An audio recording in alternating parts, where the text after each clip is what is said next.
เฮ็ดคลิปตอบ FC เนาะพี่น้องเนาะเพิ่นก็ถามหลายช่องอยู่พี่น้องเอ้ยแต่ว่า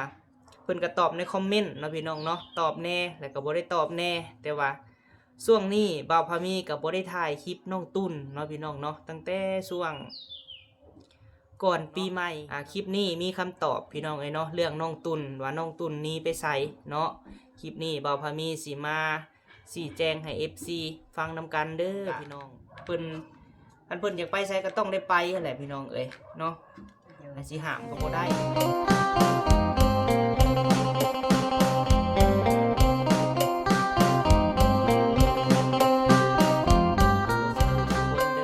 พี่น้องเอ้ยเนาะมาพบมาพ่อกับเบาพามีอีกแล้วพี่น้องเอ้ยเอาพบพ่อกันมื้อนี้เนาะพี่น้องเนาะกับพี่แหละพี่น้องเอ้ยนั่งเปิดคลิปอยู่เฮือนแม่เฒ่าค่ำพี่น้องเอ้ยแม่ของเอื้อยแอนนาหรือว่าแม่ตู้ของน้องตูนเนาะพี่น้องเนาะมื้อนี้ก็สิมีโอกาสถ่ายคลิปเพื่อนแม่บิ่งให้ป้าให้ลุงเบิ่งน้ำพี่น้องเอ้ยเพราะว่าเบาพามีวันทองเนาะพี่น้องเนาะเพิ่นไปเอาเครื่องพี่น้องเอ้ยเดี๋ยวบ่ทันถ่ายคลิปให้แม่เบิ่งเพิ่นเอาเกียงโป้เนาะแล้วก็มิดคัตเตอร์อีหยังอันนี้หั่นใบตัดแล้วก็หัวปักพี่น้องเอ้ยมานี่แหละเนาะ235,000พี่น้องเอ้ยโดย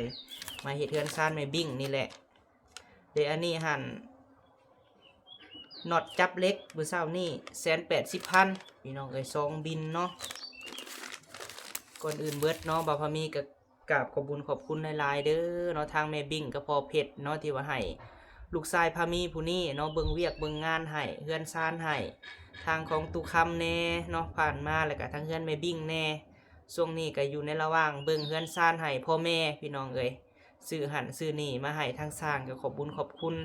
ขอให้แม่พบพ่อแต่สิ่งดีๆเด้อเนาะทางแม่บิ่งก็พอเพชรทางแม่รัดแม่เรื่องพร้อมที่ได้สดซอยทางครอบครัวมีตุคำพี่น้องเอ้ยเนาะโดยให้อยู่ดีมีแห้งเบิดสุขุสุคนเด้อป้าลุงเอ้ยโดยเอาพี่น้องเนาะมามื้อนี้พี่น้องเอ้ยหลายท่านก็ถามเข้ามาหลายเนาะพี่น้องเนาะเรื่องราวของน้องตูนพี่น้องเอ้ยคือบ่เห็นออกคลิปช่วงนี้เนาะน้องตูนไปไสน้องตูนหนีไปไสเบาพามีเนาะหลายท่านก็ถามมาพี่น้องเอ้ยแต่เบาพามีก็บ่มีเวลาเฮ็ดคลิปตอบ FC เนาะพี่น้องเนาะเพิ่นก็ถามหลายช่องอยู่พี่น้องเอ้ยแต่ว่าเพิ่นก็ตอบในคอมเมนต์เนาะพี่น้องเนาะตอบแน่แล้วก็บ่ได้ตอบแน่แต่ว่าช่วงนี้เบาพามีก็บ่ได้ถ่ายคลิปน้องตุ้นเนาะพี่น้องเนาะตั้งแต่ช่วงก่อนปีใหม่เนาะพี่น้องเนาะคลิปนี้มีคำตอบพี่น้องเอ้ยเนาะเรื่องน้องตุ้นว่าน้องตุ้นหนีไปไสเนาะคลิปนี้เบาพามีสิมาชี้แจงให้ FC ฟังนำกันเด้อพี่น้องน้องตุ้นเพิ่นได้เมื่อเฮือนป้าเพิ่นพี่น้องเอ้ยตั้งแต่ก่อนปีใหม่พุ่นแหละเนาะก่อน2026พี่น้องเอ้ยแต่2025พุ่นแหละเนาะหลังจากว่าขึ้นเฮือนขึ้นซ่านแล้วพี่น้องเอ้ยก็บ่ได้เห็นน้องตุนออกคลิปเนาะสาเหตุก็คือน้องตุนเมื่ออยู่น้ำป้าพี่น้องเอ้ยอาจจะไปเก็บเล็กไปเก็บโยมเก็บทองกะบ่ฮู้พี่น้องเอ้ยมีแต่ว่าเพิ่นอยากเมื่อเนาะพี่น้องเนาะก็ให้เพิ่นเมื่อ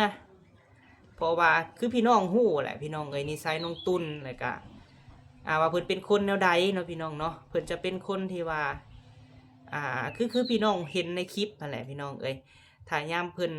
ให้เนาะพี่น้องเนาะก็คือไผเว้าหยังก็บ่ได้พี่น้องเอ้ยบัดนี้หั่นยามที่เพิ่น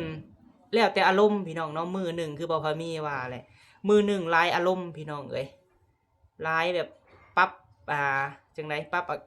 สถานการณ์ยังบ่ได้พี่น้องเอ้ยปรับสถานการณ์นี่บ่ได้เลยเพราะว่าแต่ละมื้อน้องเพิ่นสิเปลี่ยนหลายอารมณ์เนาะก็คือฉะนั้นแล้วเพิ่นอยากไปไสเพิ่นจะต้องได้ไปเนาะพี่น้องเนาะและเฮาก็บ่ได้ห้ามพี่น้องเอ้ยเลยก็คันสิเมื่อก็เมื่อเนาะเพราะว่าสิทธิของน้องหั่นนะเพราะว่าห้ามบ่ได้คือช่วงนั้นแหละหลายท่านก็อยากให้ซุมเฮานี่พาไปหาแพทย์หาหมอไปรักษาพี่น้องเอ้ยแต่ว่าคือฮู้แหละเราบ่ไปพี่น้องเอ้ยเพิ่นเอาแต่ใจเนาะเอาแต่ใจแล้วบัดนี้หั่นก็ลมไม่ตู้ค้ำเนาะทางผู้ใหญ่ผู้เพิ่นซอยไม่บิ่งพอเพชรอิหยังเพิ่นก็รับรู้พี่น้องเอ้ยก็ปล่อยเนาะพี่น้องเนาะเพิ่นอยากเมื่อเฮือนป้าเพิ่นก็เมื่อเนาะให้เพิ่นเมื่อพี่น้องเอ้ย เพราะว่าแม่ตู้เราก็อยู่พี่น้องเฮือนซันของตู้คำนี่เนาะแม่เฒ่าคำก็อยู่หั่นนะส่วนว่าแอนนาพี่น้อง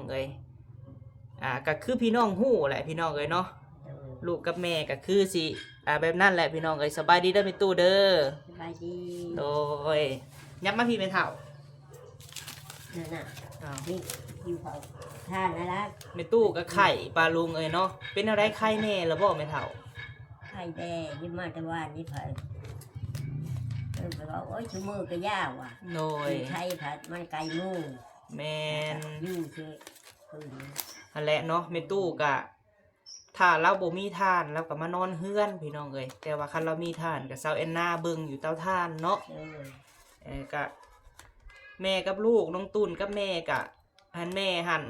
ว่าเพิ่นบ่อันนั้นเพิ่นก็ยังฮู้จักเฮ็ดเวียกอยู่ป่าลุงเนาะเพิ่นก็ฮู้จักเฮ็ดทานเฮ็ดหยังอยู่แต่น้องตุนเนี่ยคันว่าเพิ่นอยากไปไสต้องได้ไปเนาะแม่ตู้เนาะก็เลยว่าให้เพิ่นไปพี่น้องอันนี้เว้าก็เอาแต่บุญวาสนาแต่เวรแต่กรรมเนาะแม่เฒ่าเนาะเพิ่นไปก็ไปพี่น้องเมื่ออยู่พุ่นก็คือสิบ่อันนั้นปานใดพี่น้องคิดเห็นคือแม่ตู้แหละพี่น้องเพิ่นเฒ่าเลยเนาะก็ยังให้แม่ตู้บ้านปลายชีวิตก็ยังให้อยู่เฮือนเนาะแม่เฒ่าเนาะอยู่เฮือนโจบเฮือนงามพี่น้องหลานก็เฮ็ดจังไดเพิ่นเลี้ยงก็เพิ่นคันเพิ่นอยากไปไสก็ต้องได้ไปนั่นแหละพี่น้องเนาะสิห้ามก็บ่ได้เนาะเอากะเพิ่นเมื่ออยู่น้ำป้าเพิ่นก็ไปหาเก็บเล็กเก็บทองพุ่นแหละพี่น้องเนาะคือว่าอะไรจักก็เป็นอีหยังเฮาก็บ่ฮู้พี่น้องโดยวันนี้ให้แม่ตู้น่ะเป็นไข่พี่น้องว่านนี้เลยบ่ให้เพิ่นมาเนาะส่วนว่าเฮือนนี้พี่น้องคันว่าแม่ตู้มานอนพี่และสาวแอนนาน่ะนอนพุ่นเนาะนอนเฝ้าทานลักๆก็ยังเฮ็ดทานคือเก่าเราก็ได้ทานคือเก่าสิฮอด84เลยเนาะแม่เฒ่าเนาะเดือนยังจะเกิดให้แม่เฒ่ามีชื่อบ่จื้อเนาะ83 84แหละพี่น้องสิฮอด90แล้วเฮาก็อยากให้เราอยู่สบายแต่ก็ต้องได้เฮ็ดเนาะแม่เฒ่าเนาะเฮ็ดทานคือเก่าก็ลุงลูกคุกคานน้ำทานแหละพี่น้องมาตัดไม้ตัดฟืนเจ้าก็บ่ได้ย่านติแม่เฒ่านอนกลางคืนกะบ่ย่านบ่ได้ย่านบ่เขาอยู่บ่ถึงมีที่ย่านนี่มาผัดโดยนอนได้เพราะว่าช่วงนี้หั่นน้องผู้วงกับวันทองเพิ่นมานอนพี่น้องมานอนแม่เฒ่านี่แหละเพราะว่าเฮ็ดเฮือนไม่บิ้งแล้วมานอนเฝ้าเครื่องเนาะแม่เฒ่าเนาะลูกหลานถามหาแม่ตู้ถามหาน้องตูนเฮาก็เลยว่าเฮ็ดคลิปตอบให้เพิ่นว่าเพิ่นเมื่อเฮือนป้าเด้อพี่น้องก็เมื่อเฮือนป้าก็อยู่ดีมีแฮงคือเก่าเนาะน้อยฮู้แหละบางเทื่อหั่นตอนเพิ่นเมื่อเฮาอาจจะบ่ได้ถ่ายคลิปพี่น้องแล้วแต่อารมณ์เนาะอยากเมื่อยามใดก็เมื่อได้พี่น้องอารมณ์แปรปรวนอยากเมื่อแล้วก็เมื่อเนาะแต่ว่าเพิ่นเมื่อนี่แบบซี่หั่นพ่อกับแม่ก็ฮู้เนาะพี่น้องเนาะพ่อฮักแม่ฮักบ่าวพะมีแม่บิ่งพ่อเพชรแม่รัดแม่เรื่องเพิ่นก็ฮู้เนาะพี่น้องโดยสาวบุญบรรณาเพิ่นก็ฮู้นำกันแล้วพี่น้องว่าเพิ่นเมื่ออยู่น้ำป่าเพิ่นแล้วเนาะทางน้องตูนแม่ตู้ก็ยังใช้ชีวิตปกติคือเก่าเด้อป้าลุงเนาะ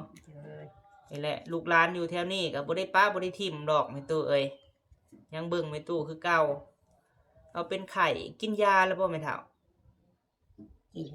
กินเลยเสียงจนเปลี่ยนพี่น้องเอาซะเนาะคลิปนี้บ่าวพะมีตอบให้เลยเด้อป้าลุงเนาะจังได๋บ่าวพะมีก็ฝากเป็นกำลังใจให้แม่เฒ่าคือเก่าแน่ซอยผู้เฒ่าพี่น้องบ่าวพะมีพ่อกับแม่ก็คือสิได้บุญหลายเนาะแม่บิ่งกับพ่อเพชรแม่รัดแม่เรื่องพี่น้องจากที่ว่าเราอยู่ตูบบ่มีดินบ่มีดอนพี่น้องบัดนี้หั่นลูกหลานเพิ่นส่วนสู้ก็เฮาบุญคำน้ำอยู่โดยสาธุแม่เฒ่าดีไม่แห้งก็ดีคือดินก็โดยเฮาบุญคำน้ำอยู่เด้อเจ้าก็ให้อยู่ดีไม่แห้งแม่เฒ่าอยู่เบิ่งผลสำเร็จของลูกหลานเนาะเป็นโฮมโพโฮมไซให้ลูกให้หลานเด้อตู่เด้อจักหน่อยนี่แม่บิ่งเพิ่นสิมาเยี่ยมมายามนี่อยากเห็นอยู่บ่ลูกสาวกับลูกชายอยากเห็นบ่จักหน่อยเพิ่นก็มาเยี่ยมแหละแม่เฒ่าเดือน4นี่ก็ขึ้นเฮือนเพิ่นนี่เนาะ มันมาทันมันมาขึ้นเฮือนพี่น้องเอ้ยทั้งพ่อกับแม่เนาะ เด้อ เอาสาตอบคอมเมนต์ให้ป้าลุงได้เบิ่งแล้วพี่น้องเอ้ยนี่ไม่ตู้ก็ได้อยู่ดีมีแห้งอยู่หักช่วงนี้ฮะเป็นไข่พี่น้องเอ้ยเจ็บเป็นไข่เนาะไม่เท่าเนาะ เอ้ยเป็นใครได้ชงแคมมือ เผาแล้วบ่ทานนะ ยังไม่ทันได้ก็ อืม ไม่ชงรถ โดย ก็อย่าหาอีกก็เป็นใครแล้วมึง พักพรก้อนไม่เท่าเอ้ยเสียงจนเปลี่ยนเจ้าก็ได้มันล่มในอันเห็นบอกแข่งขมวนเมื่อวานนี่หันอันไปอันขวดถาดในเตาโหลดขึ้นมาบ่ได้ก็เลยตุยในไม่เท่าเอ้ยในเตาหันใด เออ ผู้ชายบอกพี่น้องเอ้ยอันนั้นทับบอกหรือว่าแนวใดแหละ เตาอบ คือเตาเลย เออ เตาอบมันเห็นกันได้แล้ว แมนเอาสาเนาะปลาลุงเนาะจังไหนบอกพะมีกะตอบคำถามเรียบร้อยเนาะสำหรับพี่น้องถามมาได้อพี่น้องเด้อเนาะเพิ่นเด็กเมื่อก็ให้เพิ่นเมื่อเนาะไม่ตูนเนาะ เออ ให้เพิ่นเมื่อพี่น้องเอ้ยจังไดบ่อยากอนาเพิ่นไว้เนาะเพราะว่าเพิ่นเป็นคนแนวนั้นพี่น้องเอ้ย ห้ามบ่ได้เด้ ใจผู้เดียว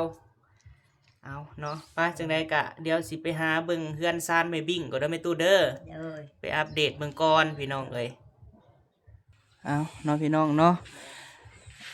ทั้งหัวหาวไม่ตู้ไม่เท่าเอ้ยเพราะว่าไม่บิ่งเพิ่นว่าให้ละตีกับพำเก่งอันน่ะอยู่เพิ่นว่า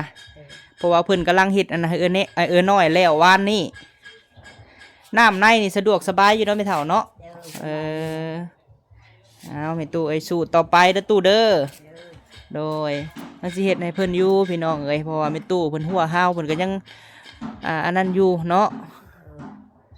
นี่แหละพอได้ลาวอันมีหัวมีหาวพี่น้องเอ้ยแล้วปลูกผักปลูกมังหุงมักแตงแล้วก็ปลูกมีหัวมีหาวในงัวเข่าพี่น้องเอ้ยจะปลูกมังหุงบ่ไม่เท่านี่ฮะอืม เอาไปยืดไปได้ โดยเอาสิเข้าไปหาสร้างเขาก่อนพี่น้องเอ้ยเห็ดฮอดไซแล้ว เป็นไข่แล้วก็ติดกันพี่น้องเอ้ยไข่ผู้หนึงแล้วก็เจ็บหัวคู่คนได้ อากาศมันหนาวๆร้อนๆเนาะเมืองลาวเฮาหั่นนะเฮาบ่เคยพ่อหนาวเลยมันก็เป็นไข่พี่น้องเอ้ยสบายดีเด้อสั่งฟุกเด้อโดยเห็ดหยังมื้อนี้ฮะโอ้ใส่ลูกแก้วบล็อกแก้วสั่งรถสั่งเหล้าบ่ฮะโดยใส่แล้วพี่น้องเอ้ยใส่ลูกแก้วเนาะทางห้องน้ำไม่บิ่งก็พอเพชร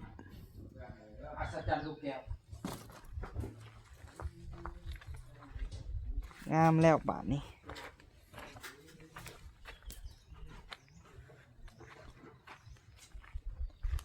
เพราะว่าสร้างเพิ่นต้องการหยังเฮาก็ต้องซื้อมาให้เพิ่นเนาะพี่น้องเนาะถึงว่าบ้ามือออกคลิปแต่ก็อยู่ใกล้ก็เบิ่งให้พ่อแม่เพิ่นอยู่พี่น้องเอ้ยเพราะว่าถ้าแต่ว่าสร้างเพิ่นต้องการหยังเนาะเพราะว่าเฮาก็ซื้อมาให้ในช่วงนี้หั่นพอมีทางพายุเพราะว่าเครื่องคองเฮายังครบพี่น้องเอ้ยเครื่องคองเฮาหั่น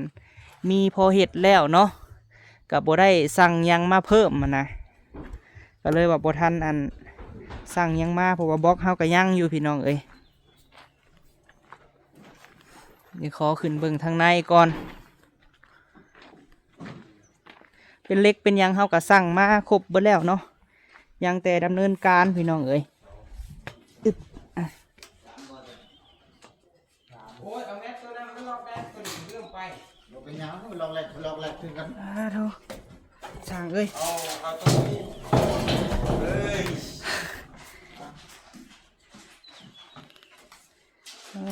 สบายดีเด้อเพื่อนทุกคนเด้อโดยโอ้แล้วละบ่นี่วันทอง ยังแต่ทาสีบ่โอ้เพิ่นอัดอันนี้แล้วพี่น้องเอ้ยโอ้งามเนาะสั่งเนาะเป็นเนื้อไหม้เลยเนาะ เพิ่นอัดได้พี่น้องเอ้ย รอบอกอะไรทีแล้ว งามเนาะสั่งพี่น้องเอ้ยบ่มีหยังเข้าได้เด้อพี่น้องเด้อ 3 ขีดหรอ พวกจิ้งจกหรือว่าขี้เกียมหนูก็เข้าบ่ได้พี่น้อง เพราะว่าเพิ่นเฮ็ด เพิ่นเฮ็ดอันเงียบกิ๊บเลย มานัดไปขีดตัวนั้น บ่คอย3 4ให้ 3-4ลงเด้ ตัวนี้ เดี๋ยวนี้ คอยบ่ได้ลงแค่นี้ เจ้าต้องไปอ่านเขาดูบ่ฮอด ปิดช่อง4เครื่อง น้ำไว้เนาะโอ้เพิ่นใส่อันนี้ก่อนแม่นบ่ เฮ็ดยังไงนี่เจอเนี่ยมันเคย อืม การแข่ง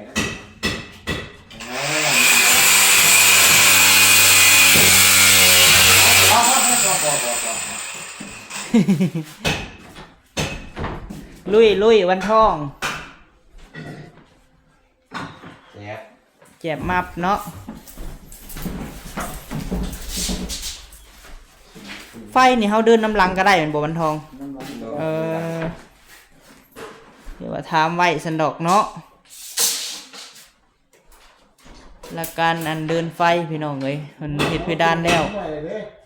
อันใดก็จงไว้แล้วมันบ่นี่เด้นี่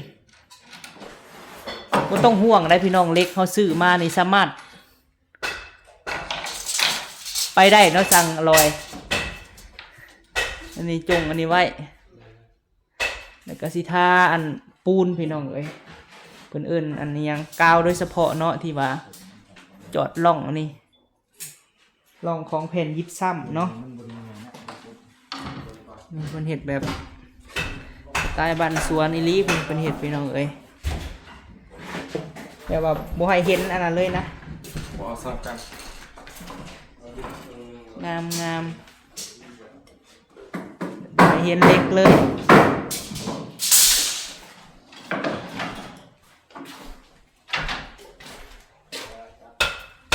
โอ้3 คนบ่อยู่พี่นะ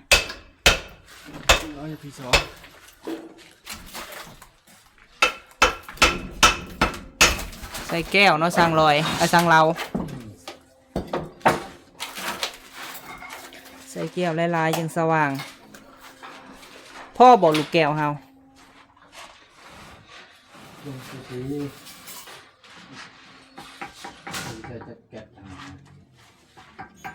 มันไปทางแล้วใส่ ทางข้างนั่นเนาะ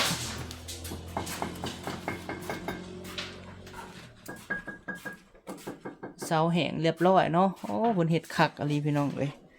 เอาเหล็กออกใส่ปูนบัดนี่แห้งแน่นคักเนาะสั่งเรา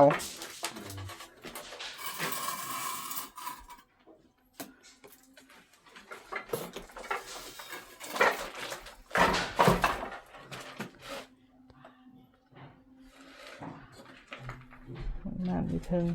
อันนี้ก็ก่อขึ้นสุดเลยบ่ แม่เฮาเพดานแล้ว จันทร์เฮาตีเพดาน เพราะว่าในห้องน้ำนี่ก็แม่เพิ่นสิใส่เพดานเนาะพี่น้องห้องน้ำเทิง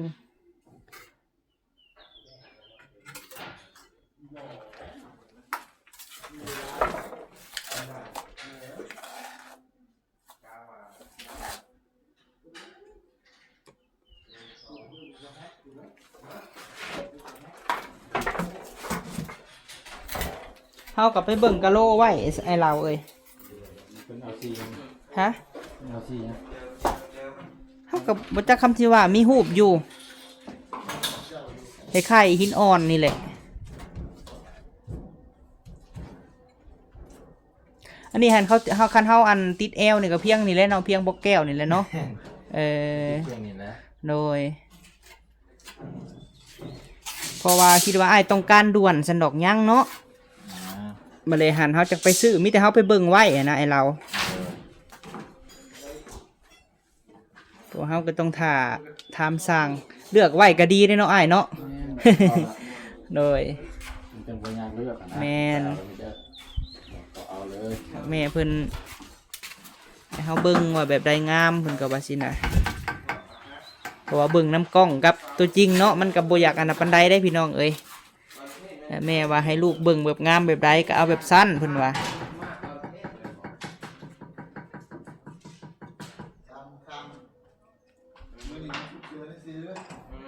งานห้องน้ำให้สร้างเราเพิ่นก่อพี่น้องเอ้ยแต่ว่าครั้งนี้ก็สิก่อฮอตสุดพุ่นเนาะเสียเฮาใส่เพดาน ที่ด้านตกแต่งด้านในนี่เพิ่นปิดไว้เลยพี่น้องไว้ช่องระหว่างเล็กเนาะ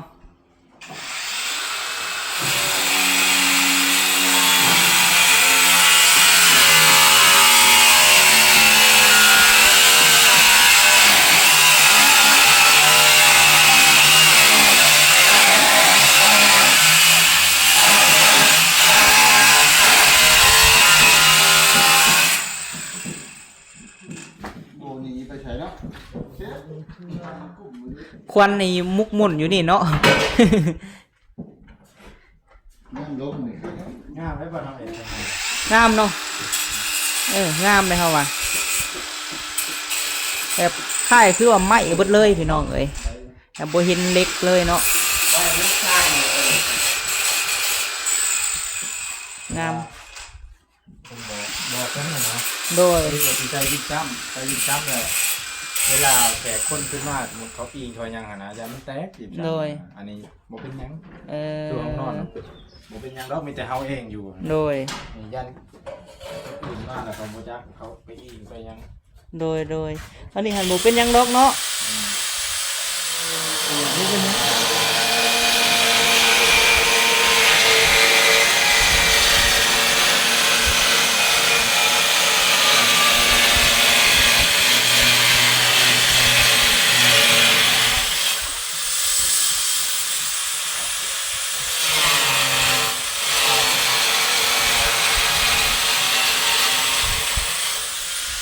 จะสิจับระดับได้เนาะ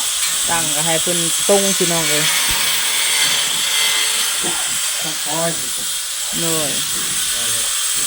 ลูกต้องทำอยู่นะ แมนต้องใส่แบบเพียกพี่น้องไอ้เชือกเพียก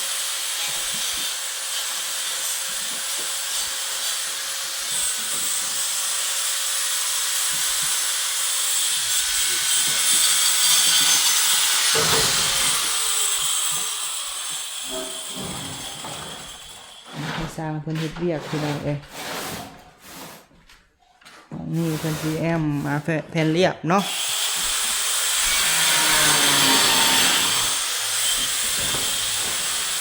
เป็นแอมพาเสื้อล่าก่อนพี่น้องเอ้ยเพราะว่าบ่ให้เห็นเล็กข้างนอกเนาะใส่อันนี้ไปก่อน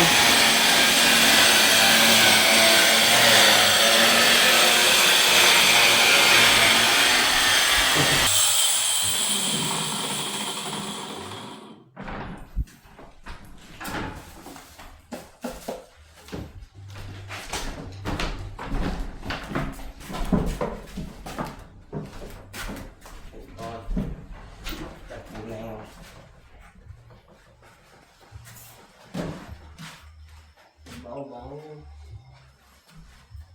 ตึบพอดีแม่ตึบตายตัวไหน ยกขึ้นก่อนตอนไหน นี่ไปไหน เออ นั่นแหละ แจ็บสำตัดใส่คือเพิ่นว่าเนาะ นั่นเบื่อ เออ นะ ตกแต่งพี่น้อง อย่า เอ้ย ฟ้าต้องว่าอะไร ทำไป เอาพี่น้องเอ้ยเนาะบ่พอมีก็สิได้จบคลิปก่อนเด้อป้าลุงเอ้ยเนาะขอบคุณสร้างนี่แบกดินบล็อกขึ้นมาแต่เทิงพุ่นเนาะเนี่ยบ่มัดว่าเฮือนสูงพี่น้องเอ้ยเอาเนาะจึงได้ขอบคุณแม่บิ่งพอเพชรหลายๆเด้อพ่อกับแม่เอ้ยเนาะให้อยู่ดีมีแฮงสุขภาพแข็งแฮงการเงินการงานการเงินขอให้ราบรื่นเนาะบ่ให้ของบ่ให้ค่าเด้อพ่อแม่เอ้ยเนาะโดยอันแรกพี่น้องเอ้ยมาตอบให้แล้วเด้อเนาะสำหรับเรื่อง FC ไลน์ทานแล้วก็ไลน์ซ่องเพิ่นถามในไลน์ซ่องพี่น้องเอ้ยเพิ่นคอมเมนต์ถามเนาะก็เลยว่าเฮ็ดคลิปนี้ตอบให้เนาะโดยไปสำหรับคลิปนี้พี่น้องเอ้ยไปแล้วเด้อพี่น้องเด้อเนาะกล่าวคำว่าสบายดีพี่น้องเบิดสุขุสุคนเด้อ